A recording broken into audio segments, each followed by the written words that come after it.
화장품도 원래 쓰던 거 안 쓰고 딴 걸로 바꿨어. 나 CU가. 아니, 안 돼요. 가면 안 돼요. 원래 쓰던 폼클렌징부터 화장품도 싹 다 바꿨어. 국산품만 이용해달라고 외치는 천사 유튜버.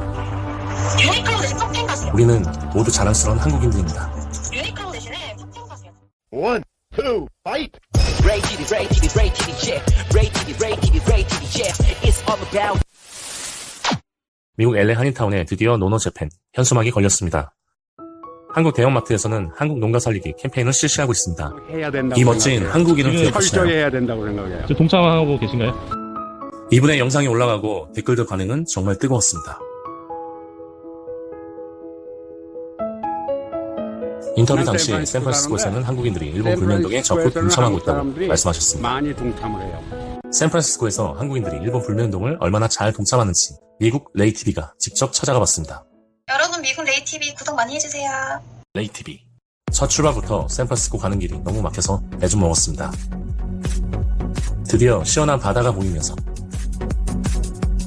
샌프란시스코에 도착했다는 문구가 보입니다. 샌프란시스코 경치는 정말 멋있었습니다.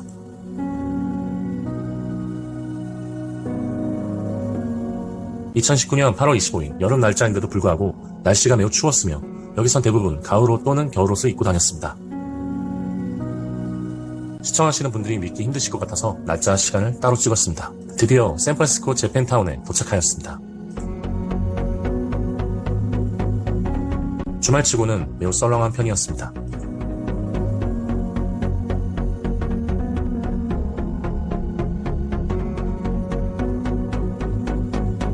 여기서는 도로명도 일본어로 적혀 있습니다. 이곳은 샌프란시스코 한국인들이 자주 찾는다는 재팬타운 센터입니다.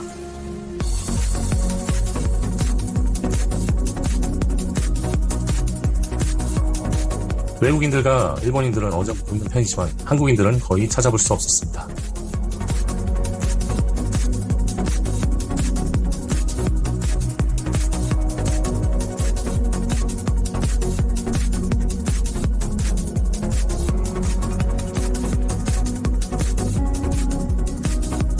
문을 닫은 업소도 생겼으며 어느 업소를 들어가도 손님이 많이 줄었음을 확인하실 수 있습니다.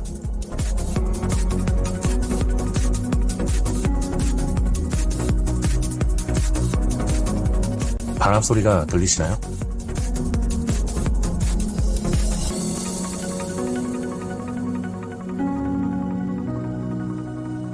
그나마 이쪽은 손님들이 보이지만 전부 외국 손님들뿐 한국인들은 보이지 않았습니다.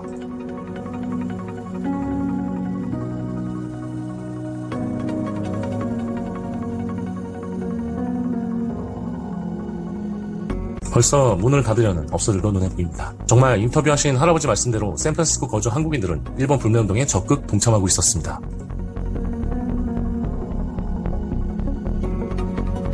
해외 어디에 있어도 우리는 모두 한국인입니다. 한국인이라는 게 너무 자랑스럽습니다. 일본 마네킹이 외칩니다. 한국의 불매운동은 오래가지 않을 것이다. 예, 갈매기가 외칩니다.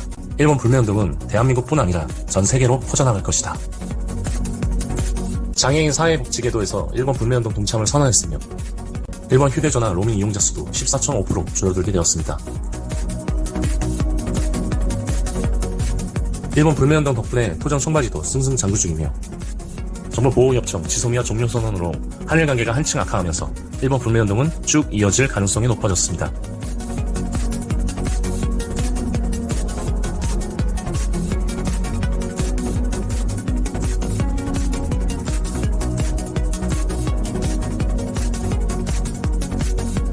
미국 라스베가스는 미국 네바다주의 주요 도시이다.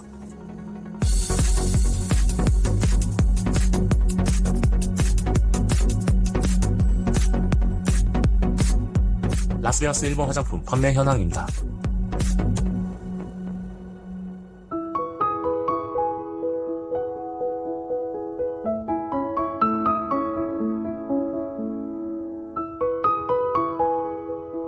라스베가스 한인마트 일본 제품 판매 현황입니다.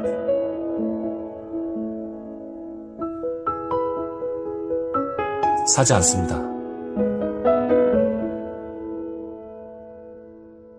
일본 먹거리들 절대 사지 않습니다. 일본 맥주도 절대 사지 않습니다. 라스베가스에서도 많은 한인분들의 일본 불매운동이 생겨났으면 좋겠습니다. 대한민국 국민이라면 당연히 일본 불매운동 해야 한다고 생각합니다. 슬픈 과거에는 우리나라가 힘이 없었지만 지금은 다릅니다. 아니란 생각으로 왜 일본하고 다퉈 또는 귀찮은 시선으로 보지 마시고 일본이 지난 7월 서비스 수지가 2조 5천억 원 이상의 적자를 기록했기 때문입니다. 일본 재무성이 발표한 7월 국제 수지 현황에 따르면 7월 일본이 서비스 수지는 2,299억엔, 한화로 약 2조 5,492억 원의 적자를 기록한 것으로 나타났습니다. 적자폭은 전년 동기보다 733억엔, 하나로 약 8,127억 원 늘어났습니다. 서비스 수지는 여행과 운수, 통신 등 서비스 거래를 통한 수출액과 수입액의 차이입니다. 적자폭이 늘어난 것은 일본이 수출 규제에 따른 한국 국민들의 반감이 일본 내 여행 불매 운동으로 나타났기 때문으로 보입니다. 일본 정부 관광국에 따르면 7월에 일본을 찾은 외국인 관광객 수는 전년 동기 대비 5.6% 늘어났습니다. 그러나 일본을 방문한 한국인 관광객의 수는 전년 동기보다 7.6% 감소했습니다. 이는 국내 여행업계의 지표를 통해서도 드러납니다. 국내 1위와 2위 여행사인 하나투어와 모두투어의 8월 일본 여행 상품 판매 실적이 작년보다 약 80% 감소한 것으로 나타났습니다. 국내 1위인 하나투어의 경우 지난 8월의 일본 실적이 전년 동기보다 76.9% 감소한 것으로 나타났습니다. 지역별 판매 비중도 확연히 바뀌었습니다. 2018년 8월에는 전체 해외여행 상품 중 일본의 판매 비율이 35.2%였는데 올해 8월은 11.7%로 급격히 감소했습니다. 대신 동남아의 판매 비율이 지난해 8월 34.7%에서 올해 8월 49.9%로 크게 뛰었습니다. 국내 2위인 모두투어는 하나투어보다 더욱 심각한 내림세를 보였습니다.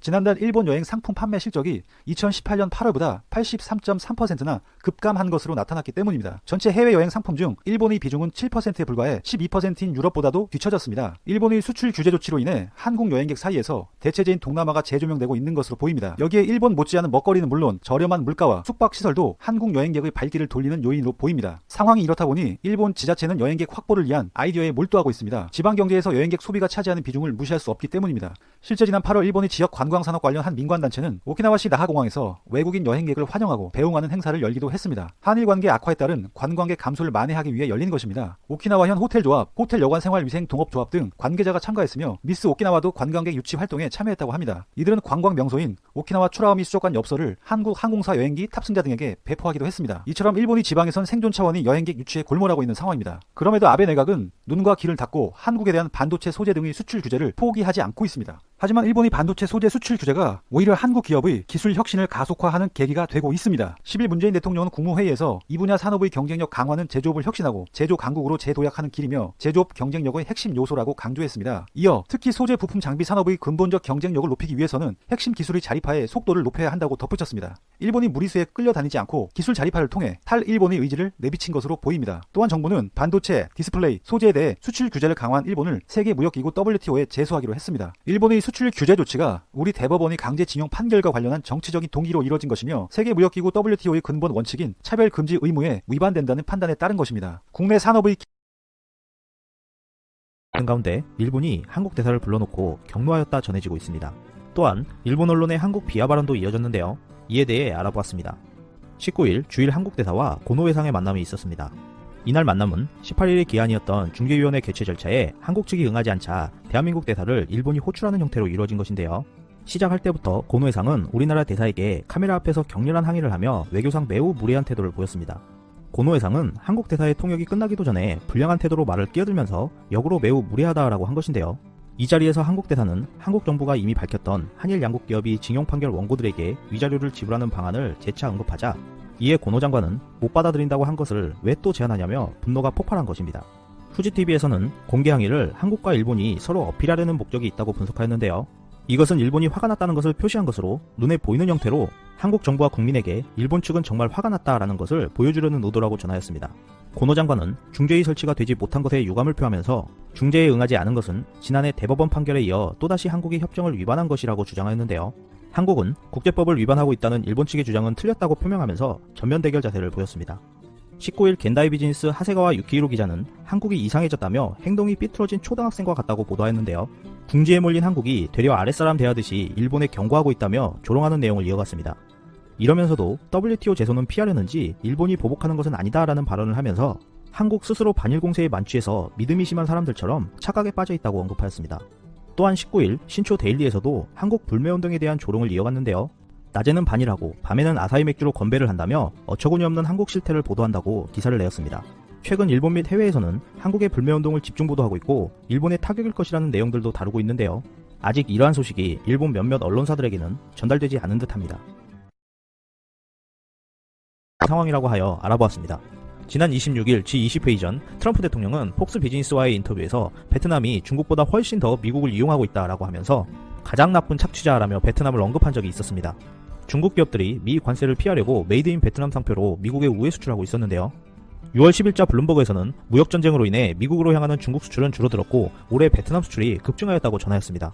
이러한 데이터를 토대로 트럼프 대통령은 경고성 발언들을 실행해가는 모습인데요. 3일 로이터 통신에 따르면 미국 상무부가 베트남을 경유하여 미국으로 수출되고 있는 한국 철강 제품이나 대만 철강 제품에 대해 최대 456%의 관세를 부과할 것이라고 밝혔습니다. 미국 상무부는 이번 성명을 통해 한국과 대만에서 생산된 철강 제품이 베트남에서 후공정을 거쳐 내식성 철강 제품과 냉형 강판으로 만들어진 후 미국으로 우회 수출되어 관세를 피하고 있다는 사실을 발견했다고 언급하였습니다. 한국산 철강 제품에 대한 관세는 2015년 12월에 관세가 부과되었고 2016년 2월에는 대만산 철강 제품에 관세가 부과되었습니다. 그러나 이 같은 관세 부과 조치를 시행한 이후 2019년 4월까지 베트남을 통해 미국으로 수출된 내식성 철강 제품과 냉형 강제 출하량 규모는 이전 같은 기간과 비교했을 때 각각 332%와 916%로 급증하였다고 상무부는 지적하였습니다. 미국 상무부에 따르면 이번 조치는 미국 내 철강 생산 업체들의 요청에 따라 시행되었다라고 전하면서 미국 무역법의 엄격한 집행은 트럼프 행정부의 1차 관심사이다라고 강조하였습니다. 미국 상무부에 문의한 회사는 아르셀르미탈, 누코어, 미국철강, 스틸 다이나믹스, 캘리포니아 철강공업, 그리고 AK스틸이었습니다.